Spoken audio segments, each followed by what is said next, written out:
Gut or mesenteron is composed of two parts, the stomach and intestine.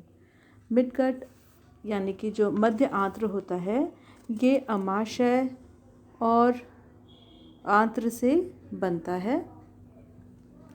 और stomach जो है ये एक फूला हुआ भाग होता है जो कि ईसोफेगस और डायफ्राम के बीच में स्थित होता है। पीछे की तरफ या पोस्टीरियर एंड में स्टमक इंटेस्टाइन में खुलती है। Stomach is a slightly dilated, thin-walled part of the alimentary canal, and it is situated in cephalothoracic region. It extends between the esophagus and the diaphragm. It is covered above and on sides by an irregular brownish gland called the stomach gland or the gastric gland. ये एक stomach gland या gastric gland से ढकी हुई होती है, covered होती है। और यह ग्लैंड 3 लोब्स के द्वारा मिलकर बनता है। 2 लोब्स पार्श्व यानी लेटरल साइड में होते हैं और एक लोब मीडियन डोर्सल होता है यानी मध्य पृष्ठीय होता है। और इन लोब से जो डक्ट्स निकलते हैं वो स्टमक में एंटर होते हैं, स्टमक में जाते हैं। और ये जो एंट्री है जो ग्लैंड के द्वारा स्टमक के अंदर लेटरल डक्ट्स के द्वारा ये यानी पार्श्वीय डक्टों के द्वारा ये स्टमक के अंदर खुलते हैं।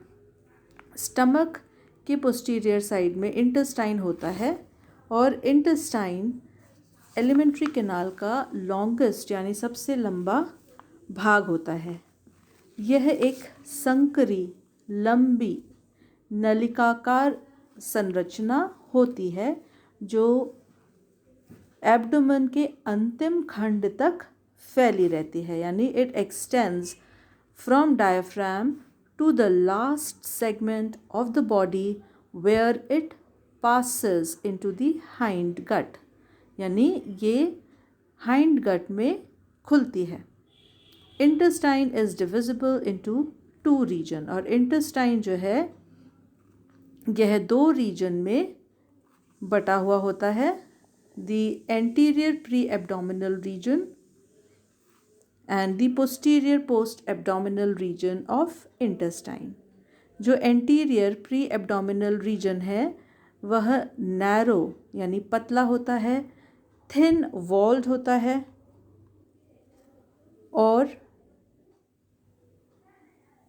it is lined with glandular epithelial cell.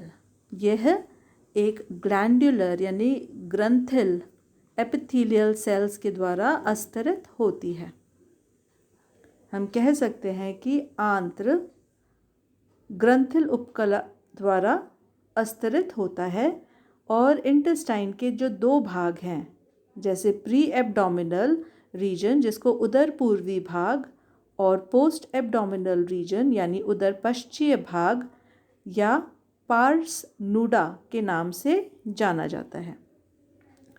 तो ये जो एब्डोमिनल या एंटीरियर प्री एब्डोमिनल रीजन है यहाँ पर हेपेटोपेनक्रियाज की 5 ductal openings 5 pair of ductal openings जो है वो खुलती है। At the junction of pre and post abdominal intestine arises 2 pair of Malpighian tubule और anterior pre और post abdominal intestine region के मध्य में 2 जोड़ी Malpighian tubules की खुलती है। The posterior post abdominal region of intestine also called as ileum It extends from the 13th segment to 18th segment. It is comparatively wider, thin-walled tube lined with tall epithelial cells arranged uniformly in the internal epithelium. Walls of the post-abdominal intestine are feebly vascularized. Only few circular and longitudinal muscle fibers are present. Hindgut यानी कि पश्चांत्र या proctadium. Hindgut is the smallest bulbous part of alimentary canal. यह आहार नाल का सबसे पश्च और छोटा भाग होता है जो क्यूटिकल द्वारा अस्तरित होता है. It is lined by the cuticle. It is situated in the last or 18th segment. यह जो लास्ट सेगमेंट है यानी 18th सेगमेंट है वहाँ पर ही स्थित होता है. It is lined internally by chitin and opens externally by an anal aperture situated on the ventral side between the last segment and the telson. और यह बाहर एनस एपर्चर के द्वारा गुदा छिद्र के द्वारा यह जो भी अनडाइजेस्टेड फूड है उसको बाहर शरीर के बाहर निकाल देता है. यह पश्च उत्तर भाग के अंतिम खंड तक ही सीमित रहता है और पुच्छ खंड यानी कि हमारा जो लास्ट टेल्सन जो है इसकी अधर सतह पर गुदा द्वारा बाहर खुलता है. It is surrounded by 4 chitinous plates which keep it normally closed. और यह 4 काइटनी प्लेट के द्वारा सराउंडेड होता है, घिरा हुआ रहता है, जो कि इसको बंद करने में सहायक होते हैं. हमारे डाइजेस्टिव सिस्टम का सेकेंड पार्ट जो है वो डाइजेस्टिव ग्लैंड्स होते हैं यानी पाचक ग्रंथि.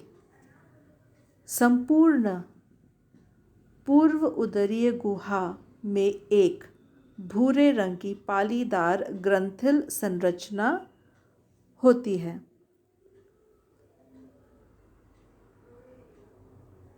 जिसे लिवर या हिपेटोपैनक्रियाज या काइलेंटेरॉन कहा जाता है.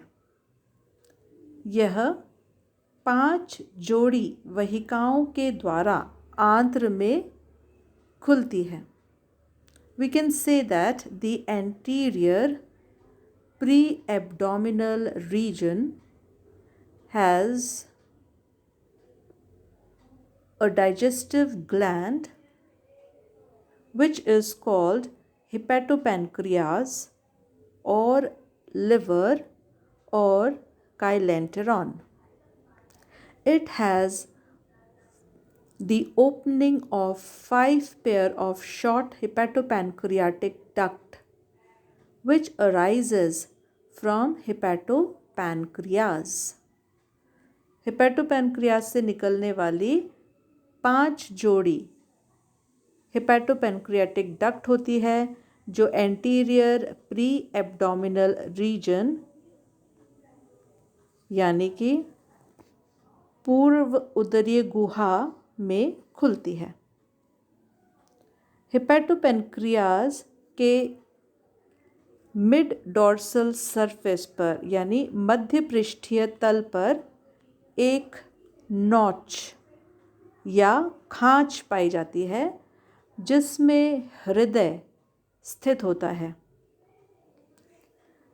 इंटेस्टाइन तथा आंतराग इस ग्रंथि के भीतर धसे रहते हैं. हिपेटोपेनक्रियाज एक शाखित ग्रंथि होती है जो छोटी छोटी नलिकाओं का पुंज होती है। इसका जो हेपेटिक फंक्शन है, यकृति कार्य है, वो संदेहास्पद है। यानी कि जो हेपेटिक वर्क है ऑफ हेपेटोपैनक्रियाज इज स्लाइटली सस्पेंसफुल, यानी हमें पता नहीं है कि लिवर ये फंक्शन किस प्रकार का यह करता है। तथापि इसके आकार से यह लगता है कि पाचक रसों के श्रवण के अलावा अन्य कार्य भी यह करती है। Because it is large in size, it seems that apart from providing digestive juices, it is involved in other work also. Digestive glands are represented by hepatopancreas, also referred to as chylentron or liver. They are large, brownish and lobulated, and they fill the whole of pre-abdominal cavity. Its lobules penetrate various internal organs. The walls of the lobule is composed of a layer of epithelium arranged on a thin membrane or tunica propria. The cells of epithelial layer are of two types, and they secrete the digestive juices. The more numerous large absorptive cells and fewer smaller ferment cells.